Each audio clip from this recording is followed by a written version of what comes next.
అందరికీ నమస్కారం. ఈ రోజున అచ్యుతరెడ్డి మార్గ్లో మజ్జిగ వితరణ కార్యక్రమాన్ని నిర్వహించాము. నిన్నటి రుచికి ఈ రోజు రుచికి మజ్జిగలో చాలా తేడా ఉంది. అందుకు కారణం ఏంటంటే ఈరోజు మజ్జిగలో కరివేపాకు, సొంటి పొడి, నిమ్మరసము, ఉప్పు వేసి చాలా రుచిగా తయారు చేశాను.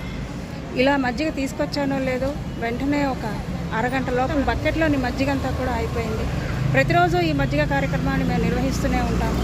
మేము చేస్తున్న ఈ కార్యక్రమాలు మీకు నచ్చినట్లయితే లైక్ చేయండి, షేర్ చేయండి, సబ్స్క్రైబ్ చేయండి. ధన్యవాదాలు.